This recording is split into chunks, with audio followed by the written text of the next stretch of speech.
everybody. I'm out here in the garage this morning with a bench update. I think this morning I'm going to go over a little bit of everything that I've got going on. I've also got one shop card that I got in, and believe it or not, I have a finished model to show you guys. So let me get this shop card in here. This is a nice looking shop card. This is from Mike over at Plastic Imagination Workshop. And boy, I'll tell you what, I'll leave a link down to his channel down in the description. He's into everything from Peterbilts to Hueys to hot rods, and he's kind of got them all on his shop card here. And he's got some great videos over there, and y'all need to jump over there. And if you haven't subscribed already to his channel, you need to do so to help the boy out. But this is Michael. Man, I'll tell you what, I really appreciate that. This card is going to go on my wall with my other collection that I have up there, and I really appreciate it. Thanks a lot, man. I've also got something else. My wife and I were at a antique store over the weekend, and she bought a chest that I've been working on, and I come across an old license plate in there that I had to buy. It's an Illinois license plate. I've never seen a purple license plate, but this is a 1964, and I thought I'd pick it up because it was only $4. That's all they wanted for it, so that was a steal, I thought. So that's going to go on my wall with the rest of my plates. Now, the shop truck, I'm calling this a 49 since my 1-to-1 is a 49. And I think I am done with the weathering on it. That's about as far as I'm going to go, I believe. And I've got some stuff in the back that some of that may have to come out because I still have the boom that's going to go back there. And I'll have to fit that in there and just see what all else I can get around that. But I think I've got the weathering as far as I'm going to go. Everything looks pretty good to me. I'm satisfied with it. This was my first time of weathering anything, and yeah, it was something different to do. But you know, first time, I'm pleased with it. Here's the rest of the stuff over here. Here's the fender wells and the firewall. I got it painted flat black, and then there's the interior tub. I've got the seat old faded out black vinyl, and still need to put another coat of paint on those door panels and things, but it's coming along. But all right, fellas, that's about all we got here. Give me a couple minutes here. I'm gonna get set up where I can show you my finished model. Hang on. All right, I'm back. I got everything set up. If y'all remember, this is the kit that I originally started with, the AMT 55 Chevy Bel Air sedan. Got this one over at Hobby Lobby. I've waited for a long time for them to get these back in. They finally got them in, and they haven't had them since. So I got lucky and got one, I guess. But this is a kit that I started with, and this is the kit that I used for the chassis. I took the chassis out of this one and modified it a little bit to get it to fit underneath that body of the 55, and it worked pretty good. This has got the tubbed out rear end under it, and I also used the wheels and tires off this and the engine. So everything kind of fit in there really good. So let's take a look at her here and see what we got. And there she be. Let me move it up here a little bit, get her more in.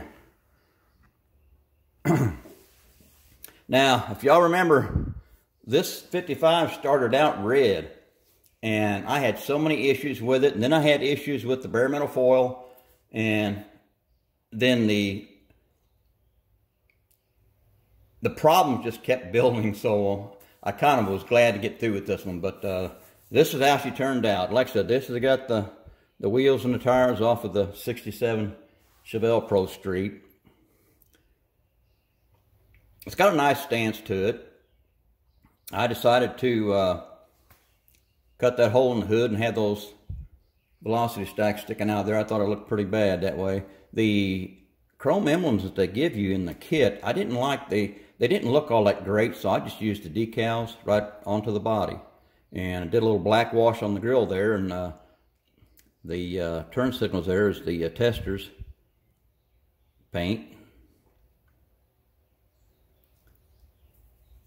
The Bel Air, those are decals that actually come in the kit.